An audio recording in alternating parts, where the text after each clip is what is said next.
From the Library of Congress in Washington, D.C.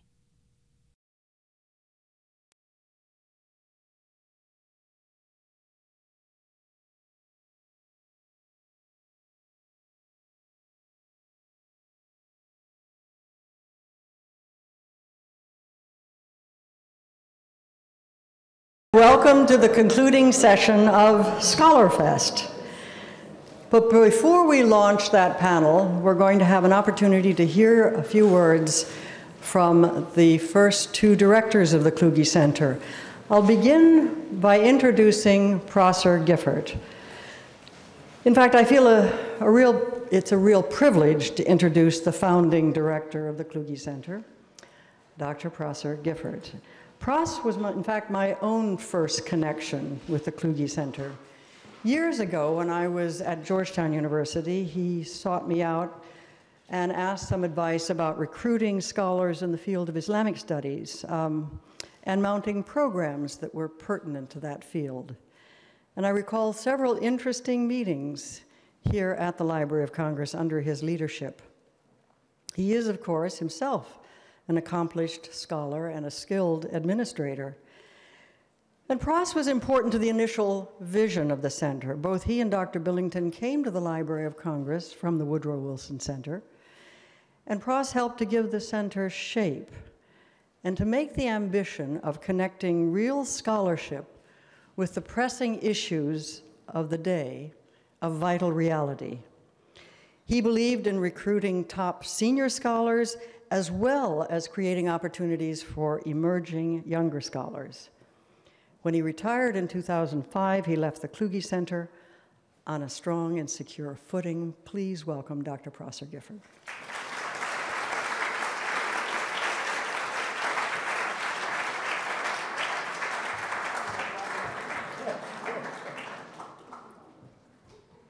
Good afternoon. I've been told I have 7.5 minutes, and as a sailor, I have a stopwatch. We should begin at the beginning. The Kluge Center would never have happened without Jim Billington's friendship with John Kluge, and without John Kluge's desire that every person have an opportunity to achieve her or his best. The structure of the center would not have been what it is without our experience at the Woodrow Wilson Center, arranging offices off a central corridor so that fellows had to encounter others in different disciplines, deriving often from different life trajectories, encouraged conversations across disciplines and perspectives, and discouraged the departmental clannishness of many universities. In one aspect, I failed because it was not for want of trying. I wanted to get a lunchroom for the Kluge Center, as had been true at the Wilson Center, because lunch conversations were often enlivening and stimulating. There's a big kitchen in this basement, but we couldn't figure out a way to connect it appropriately with the Kluge Center. Much more important, of course, was the structure, intellectual structure of the center. How are we going to organize it? Broad areas of interest, specific chairs, or appointment of eminent individuals irrespective of structure? As it happened, we really improvised as opportunities came along. In 2001, we created the first named chair, the Henry A. Kissinger Chair in Foreign Policy and International Relations, with its own selection committee, which I understand still meets. In the next year, John Noonan came and we started the Chair of American Law and Governance, and then in 2003, chairs of the North and of the South.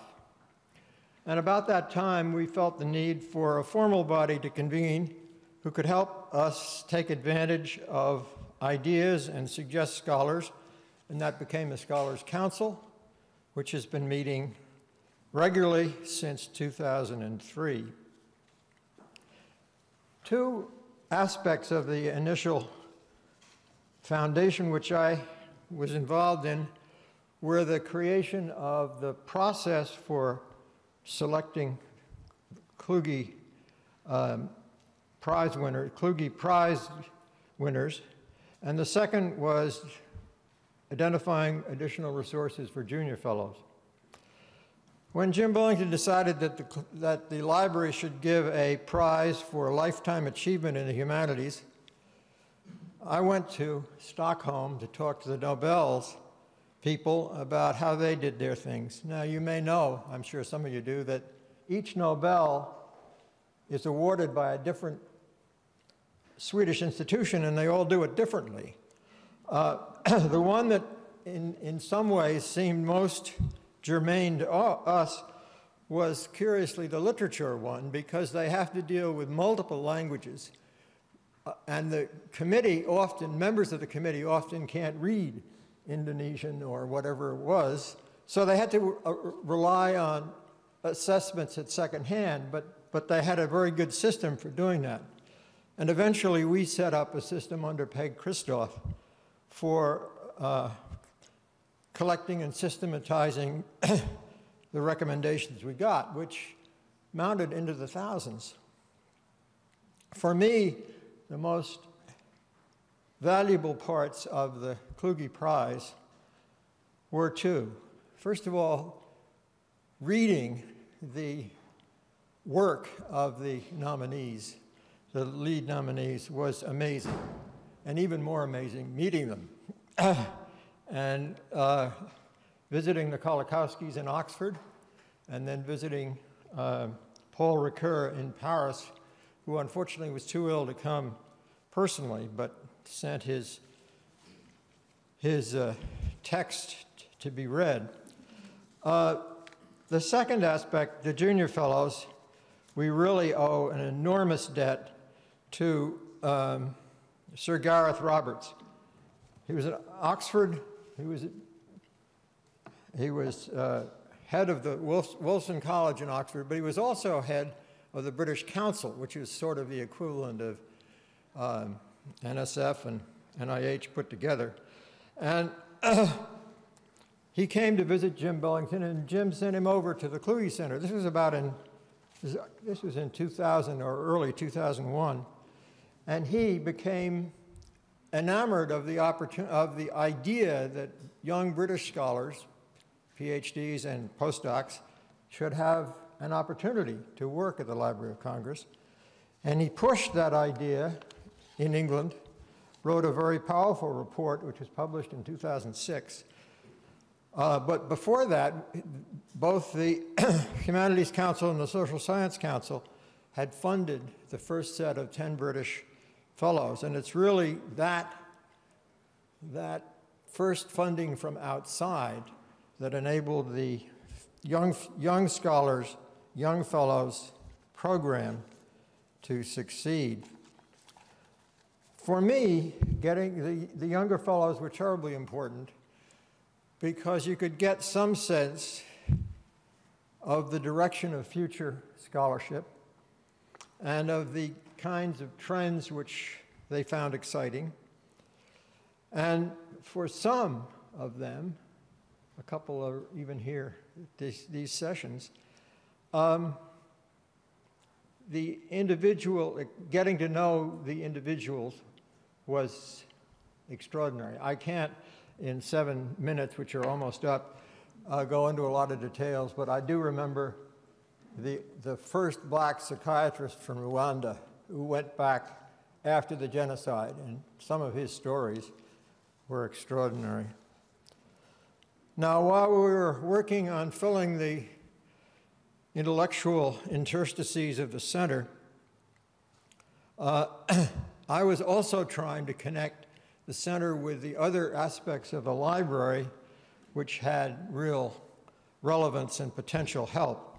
CRS, the Manuscript Division, Geography and Map, the Area Studies Divisions, and the Poetry Office. And in addition, and this was an important part at the beginning, I sought to bring the center's younger fellows together with the other junior scholars at other institutions in Washington, such as the National Gallery, the Smithsonian, Dumbarton Oaks. And we had in this room several meetings of the junior fellows, some of which actually produced working relationships across institutions. Jason asked me as a final question, what's the value of this institution in this place? And I'm pressing 8 minutes, but I will finish. I think the value of this institution is twofold. First of all, Washington is a really valuable city for research. Most Americans do not know that. The archives, the libraries, I mean this library, but you've got the Library of Medicine, you've got the Folger Library, you've got specialized libraries all over town, you've got enormous archival resources. It is one of the great cities of the world for research. Second, it's a one-industry town. And it's very valuable to have in this one-industry town people whose perspectives are not consumed by 2 years from now or 2 years ago, but who can focus on ancient truths and markedly different cultures. And that's why I think this institution is so valuable here.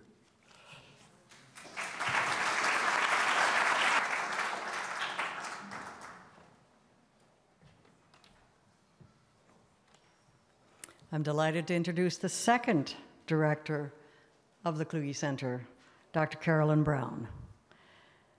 Carolyn was already a veteran of the Library of Congress before taking over this position in 2006. She is a scholar of Chinese literature who is currently completing a long-delayed book. Where? In the Kluge Center. Carolyn played a crucial role in expanding the intellectual reach of the center. She established new fellowship programs, such as the Larson and the Lomax Fellowships, as well as a chair in astrobiology through a collaboration between the Library of Congress and the National Aeronautics and Space Administration. She created a strong network of support for the Kluge Center throughout the library. She also recruited a very talented staff and passed on a thriving organization that I was truly honored to inherit last fall as the third director, Dr. Carolyn Brown.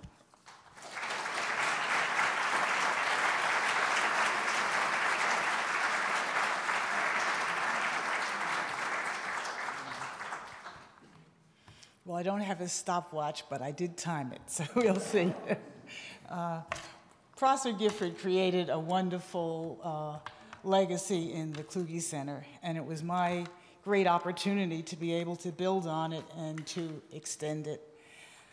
What I always loved about working at the Library of Congress is its high moral calling to make knowledge freely available to all. And it always seemed to me, even before I became director of the center, that the center is an outstanding exemplum. I really want to say the outstanding exemplum, but I don't want to offend colleagues. Outstanding exemplum of that calling, because it demonstrates through its programs and the products of its research the value that emerges from the deep use of the collections, the kind of use that only scholars can execute. Years ago, when I came to the library, Dr. Billington characterized the library's work in public outreach as bringing Greece to Rome. And the Kluge Center exemplifies that vision of bringing the finest knowledge and wisdom into the center of political power, enabling dialogue between the thinkers and the doers. The challenge for thinkers, I think, is particularly great in the digital age because of the overwhelming volume of knowledge that comes at us with an accelerating speed. The society needs scholars who are deeply informed by the evidence, can draw on and interpret the best of what has been thought and understood, but who, being informed but not limited by the past, can contribute to new knowledge and ultimately to decisions made in the interest of human understanding and the public good. I think the Kluge Center really answers some of these needs in three ways. First, it is a vibrant symbol of humanistic research and knowledge at the highest level. And the Kluge Prize most visibly, I think, exemplifies that. Second, the center is a resource for the Congress. The center has helped Dr. Billington arrange informal discussions between senior scholars and individual members of Congress. I have had the privilege of sitting in on some of these, and they have been deeply, wonderfully informative.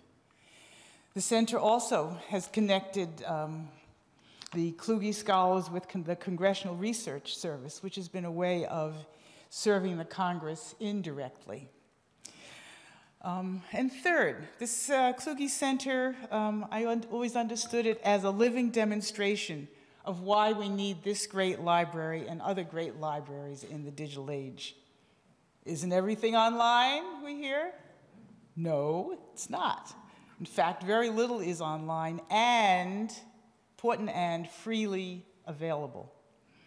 Scholars already know the value of the library and the learning that it supports. The general public understands this through the products of the scholarship. The publication of our center's scholars and the programs available on the internet. And this has been a wonderful achievement of recent years to have all of those programs now available. Each make the implicit argument of the value of humanistic study. On my watch, the center presented an enormous number of wonderful conferences and programs, and I certainly don't have the time to talk about all of these. But some kind of emerged around a theme, and I just want to mention 3 of those. Jane alluded to one of them from the very earliest days of the center under Pross, and then I was able to continue it. Islamic Studies was an important interest. The center recognized that Americans knew very little of the Muslim world, and therefore it was important to invite extraordinary scholars from the region to be in the center as senior scholars and to partner with the African and Middle Eastern Division on programs. This interest nestled within the larger interest in international cultural studies and foreign affairs. Another theme, understanding the impact of the digital transformation on human life, not just the technology, but on human life. Beginning as early as, I believe it was 2004, the Kluge Center convened the best thinkers and practitioners to describe, important to describe because hardly knew what was happening, to describe and reflect on the revolutionary changes. We convened open meetings for the public, organized private meetings for library leaders, invited scholars in digital studies into residence, and now, as some of you have heard today, we offer a fellowship that probes the human dimensions of this transformative phenomena. Jane also mentioned the astrobiology program. Think astrobiology? Are we a scientific research center? Well, no, our chair explores the humanistic implications of the search for life beyond Earth. The 3rd Baruch S. Blumberg Scholar in Astrobiology will be arriving sometime later this year. In my time at the center was blessed with wonderful partnerships, and I can again only mention a few of them. Pross initiated, as he spoke to that, the wonderful partnership with the Arts and Humanities Research Council of Great Britain. And the young scholars began arriving as the baton was passed to me. That program now brings about 40 scholars a year, which has been really extraordinary. Other fellowships with wonderful partners followed. I'll just mention them. The Black Mountain Institute in Nevada, University of Nevada. American Council of Learned Societies has been generous in sending us scholars, Bavarian American Academy, and others. So the fellowship opportunities have really expanded greatly over the last several years. I would be remiss if I didn't mention the wonderful Decolonization Seminars developed by the National History Center that has built a field of history within 20th century world history. This summer will be the 10th year that the Kluge Center has hosted this. It's amazing that 10 years goes fast. In life, and especially in a bureaucracy, no one can accomplish anything alone. The librarian, Dr. Billington, has inspired us and prodded us. The Scholars Council has guided us. The staff designed and implemented the programs. The contractors, wonderful people, contractors sounds like a cold idea, but really wonderful people who helped extend the staff capacities, and the scholars and fellows brought us meaningful work and really great joy. And those fellows and scholars in the audience, think about really the joy that you have brought to us, both library staff as well as, in general, as well as staff in the center. It was my great pleasure to serve the center as the director, and now to be in the center as a research scholar. As a director, I spoke repeatedly about the center as an amazing place to conduct research. As a researcher, I can truly say it's even more extraordinary than I was saying all those years. I now truly understand what our beloved Kluge Prize winner, Yaroslav Pelikan, meant when he said that as a scholar in the Kluge Center, he felt like a mouse in a cheese factory. The endowments provided by John Kluge and the other generous donors, and I note that Mr. McGuire was here, I think he's here right now, for the program, but the other generous donors for the Kissinger program, the McGuire Chair, Papa Marco and David Larson endowments, together, these gifts ensure that the Kluge Center will have the financial means to sustain its future indefinitely. We of this time need to ensure that that vision is also endowed for the future. I don't know if people endow it with visions, but I think we need to do that. And why? The enormous issues facing the current world are organically interrelated and dynamically unfolding. There are no simple solutions. There are not even simple points of entry into the problems that need to be addressed. The challenges call for thinkers who can reframe the issues when old paradigms fail, see through the confusing rush of events to identify the essential questions, stay open to deep knowledge and cultivate sound judgment, and offer fresh creative approaches both to the public, but especially to those charged with the heavy responsibility of leading this democracy in a dangerous and fraught time. For the foreseeable future, and even the future that we cannot even imagine, we need the Kluge Center not only to grow, but to grow and flourish. This imperative will remain to always bring Greece to Rome. Thank you.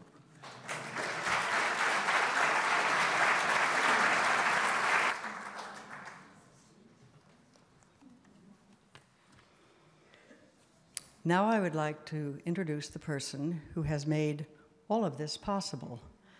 Without the vision of Dr. James Billington, there would be no Kluge Center. We would not be sitting here celebrating 15 years of residential scholarship at the Library of Congress. He had the idea, he found the person who could help him realize that idea. He has steadily guided the Kluge Center really day in and day out for all of the years of its existence. I now would like to ask the 13th Librarian of Congress, Dr. James Billington, to come to the stage.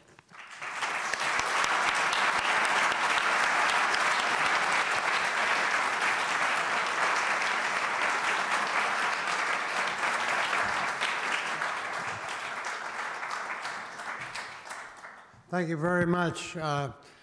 My function today is to mainly thank the three people who have guided, created, exemplified the values of scholarship, fundamental scholarship, giving tentative answers to important questions rather than just filling out trivial details of secondary questions, or exemplifying a certain idea rather than practicing and contributing to the kind of fundamental, as nearly objective as is possible for mortal beings to be, the use of the enormous resources of this institution, human, incredibly knowledgeable staff, amazing collections, many of them still waiting to be discovered, multimedial in scope, international, multilinguistic.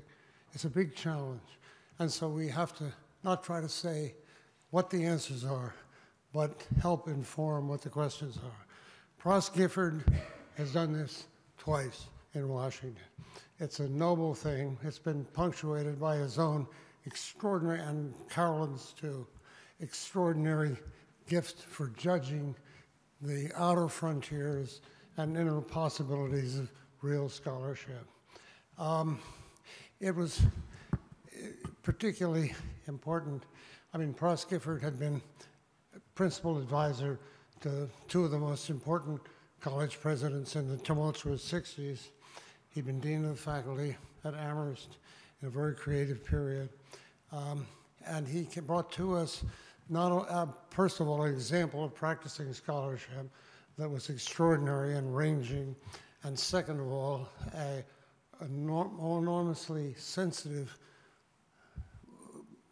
inquiry and knowledge of what the periphery of possibilities would be. And not least of all, he brought, and it's just, you may have heard him here, one of the greatest, most enduring and authentic laughs in the history of modern Washington. So I heard George Shultz, our former Secretary of State, speak on his 90th birthday, and somebody asked him, how did he get along so well with Mackenzie King? He was getting an honorary degree at a small Canadian university. And he said, well, you know, it wasn't easy if you keep in mind the 3 H's. And I thought, is this a 4-H club? What is he talking about? But he said, no, Franklin Roosevelt answered the question. He said, because of the 3 H's. He said, humanity, humility, and humor. And Pross Gifford and Carolyn have had those qualities, which is very rich and rewarding, as well as an endless curiosity and appreciation of other people's potential and their scholarly work, which has animated this whole place and made it such an important one. Thanks to all of you for being here in their various capacities and relationship. And I want to thank also our present director, who, this is a wonderful case of each building on their predecessor, and each really deserving far more public credit than any of them have got. Again, I return to Prosser, the founder, because he's done this twice. He did this at the Wilson Center as my deputy, and he did it here. And again, all these people are people who do the little things for and with people, which make it a human achievement, including the social sciences, and the best in that, which, like the humanities, don't have their full recognition at the international level, that John Kluge's enormous benefaction, his agreement with the whole package, right from the beginning, made it possible. So let me just conclude by saying a word about Jane McCullough, because here is an example of the same wonderful qualities that have been sustained throughout the 3 that have directed and really created this institution.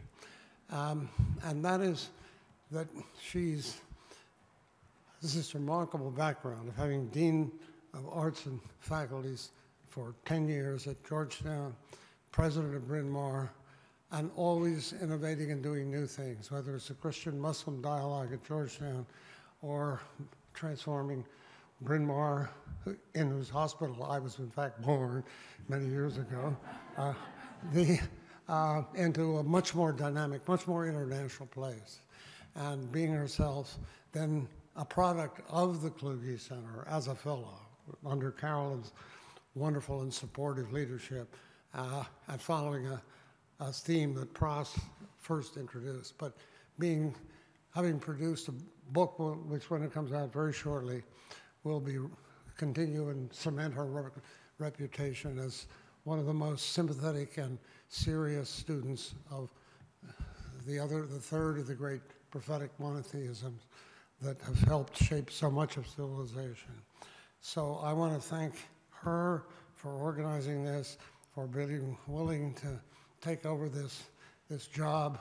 None of these jobs pay what they deserve, but they pay a lot in terms of satisfaction that you're doing something good and that it's my function here to just tell you how great it has been to work with these people. What a privilege it's been, and what an honor it is to have all of you coming back and showing your appreciation as well as your productivity and your diverse experiences in this really wonderful undertaking. So thank you, and let me turn it over to our president. Thank you so much. This has been a presentation of the Library of Congress. Visit us at loc.gov.